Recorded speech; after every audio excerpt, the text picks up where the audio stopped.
jadi hari ini kita mau melakukan promosi kesehatan tentang hipertensi. Yuk, ikutin kegiatannya. Assalamualaikum warahmatullahi wabarakatuh. Waalaikumsalam warahmatullahi wabarakatuh. Ibu, jadi di sini kami dari Universitas Yudhiyantara Dharma. Di sini kami mau mengadakan promosi kesehatan hipertensi.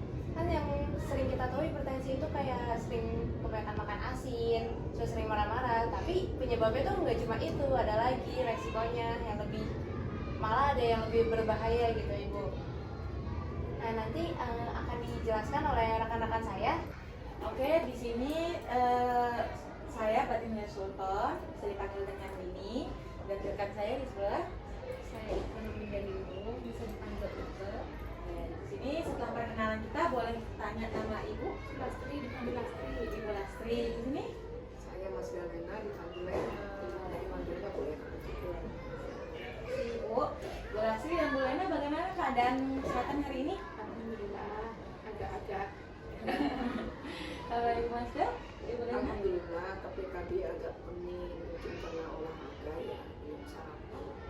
Oh, kami boleh izin untuk mengukur tensi Ibu Lastri dan Ibu Lena? Boleh. Makasih.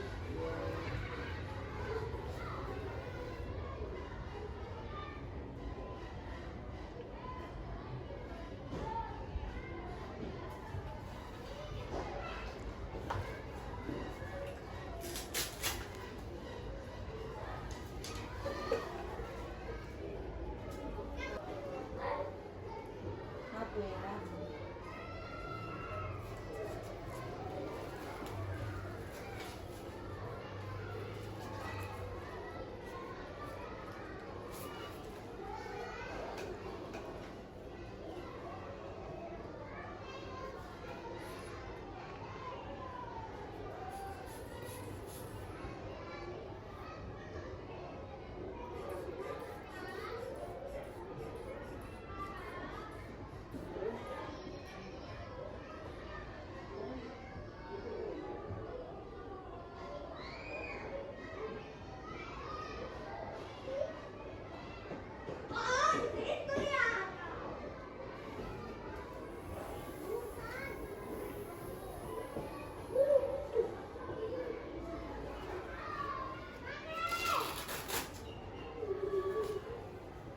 Oke, Bu Lastri, tangannya 100/80. Normal ya Bu ya? Benar, Bu Masri ya. Bu Masda izin.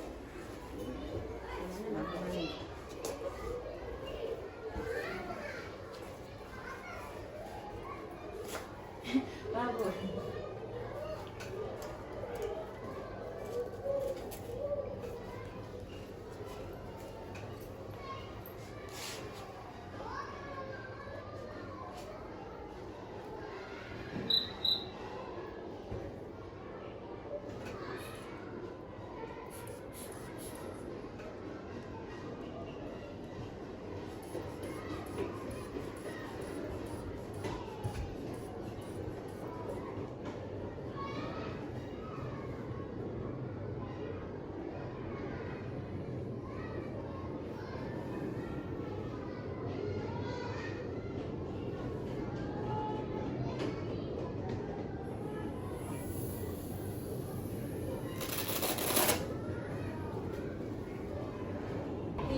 Tekanan darah Ibu 140/90 ya Bu ya? Ya itu sudah masuk dalam prahipertensi.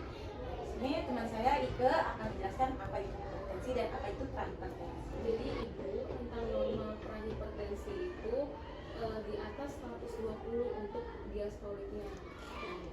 Kalau untuk sistoliknya itu antara 80 sampai 89. Nah, kalau sudah di atas itu sudah termasuk prahipertensi Ibu.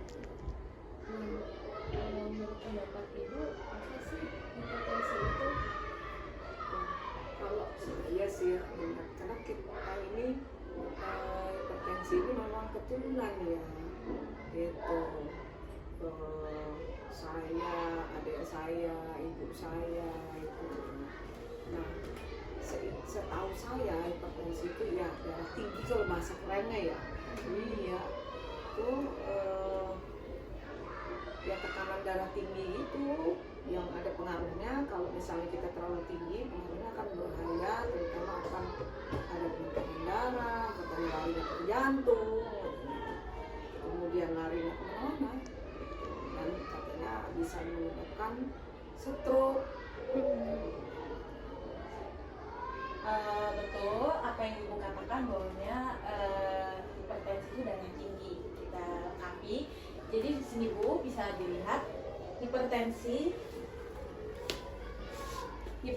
adalah peningkatan tekanan darah apabila tekanan sistolik lebih dari 140 mmHg dan atau tekanan darah diastolik lebih dari 90 mmHg. Maka 2 kali pengukuran dengan selang waktu 5 menit dalam keadaan istirahat. Jadi hipertensi itu tekanan darah tinggi betul dengan sistolik yang lebih dari 140 dan diastolik yang lebih dari 90 mmHg. Seperti itu Bu. Habis itu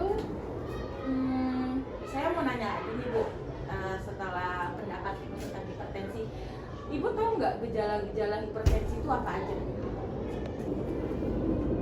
Baik Ibu, apakah Ibu sudah mengetahui tanda dan gejala yang biasanya sering muncul dari penderita hipertensi? Biasanya sih kalau saya lagi hipertensi itu kepala saya gitu. Kadang apa namanya badan pada pegel-pegel. Itu sih yang biasa sih ini kalau udah pegel, kepala pening, enggak saya rasa sakit. Itu jangan-jangan darah saya tinggi, itu saya periksa. Itu yang biasanya saya alami. Tapi ya kadang-kadang juga nggak tidak menimbulkan gejala itu, tentunya udah hipertensi, darah tinggi saya mat aja gitu. Biasanya hipertensi itu tidak menimbulkan tanda atau gejala, menimbulkan tanda atau gejalanya ketika sudah hipertensinya sudah tinggi Ibu. Gimana sih sebenarnya?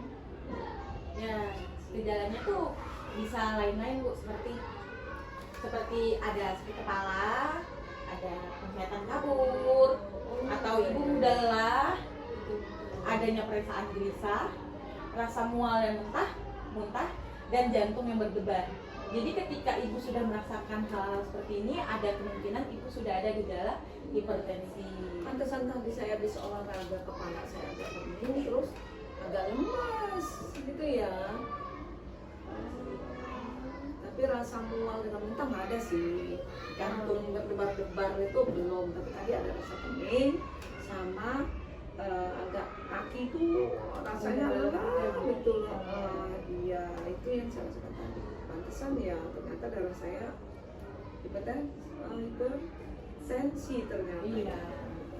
Iya Ibu, jadi jika Ibu mengalami beberapa tanda atau gejala seperti itu, bisa langsung memeriksa tekanan darah, atau jika tidak ada alat untuk pemeriksaannya, kita bisa ke fasilitas kesehatan terdekat Ibu gitu. Iya.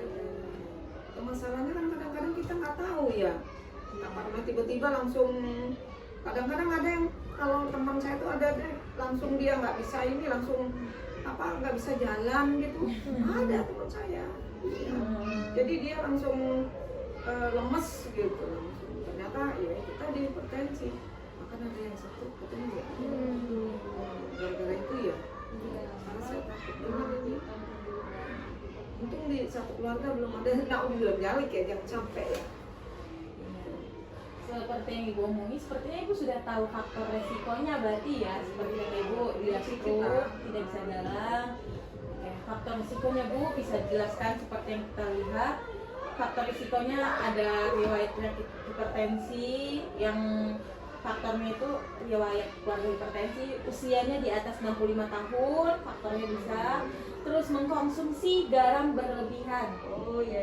Jadi kurangnya ya Bu ya, karena ibu sudah mulai hipertensi. Terus berkurangnya aktivitas fisik. Nah ini kurang aktivitas fisik, kerjaannya kan ibu cuma di rumah duduk, makan, minum, olahraga jarang, paling seminggu 2 minggu baru sekali, itu pun olahraganya paling 15 menit, jalan kaki doang. Oh, baik. Ada satu lagi Bu, merokok dan mengkonsumsi alkohol. Oh, tidak ada. Dan komplikasinya Ibu katakan tadi bisa menjadi gagal ginjal secara kronis, komplikasi mata, jantung koroner, stroke, dan paling mengerikan yaitu kematian. Maka justru itu Ibu harus check up ya Bu ya ke rumah sakit setiap secara rutin. Gagal ginjal itu makanya ini ya. Emang kadang-kadang saya merasa pinggangnya suka sakit, bilang jangan ya. Iya Bu. Iya. Terus Ibu kan sudah mulai pranik.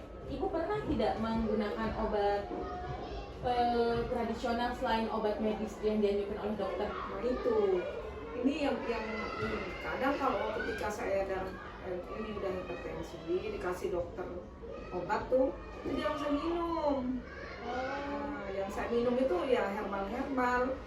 Contohnya kadang saya minum itu yang paling cepat itu saya sering minum seledri. Seledri yang direbus tuh, akhirnya saya minum itu cepat. Kemudian kadang-kadang minum makan timun, makan rebusan daun pandan. Tapi yang paling cepat itu ya ini sih daun seledri yang direbus, cocoknya saya itu. Pokoknya bisa 5 menit lagi ya.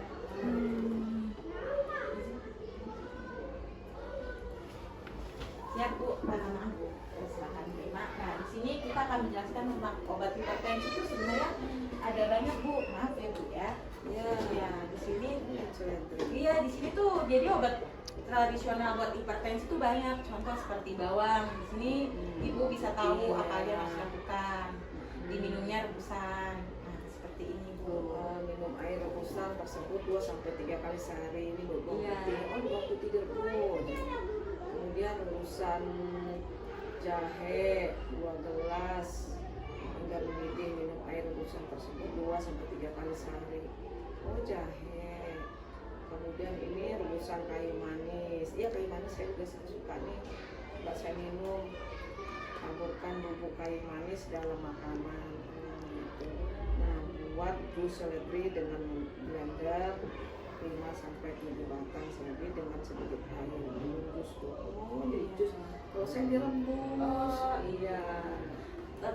Sebenarnya nggak apa-apa Bu, tapi lebih baik ketika Ibu mendapatkan obat dari medis dokter dan Ibu ingin mencampur obat tradisional, dianjurkan untuk bicara dulu pada dokter karena tidak semua obat tradisional bisa dicampur dengan obat medis. Oh gitu.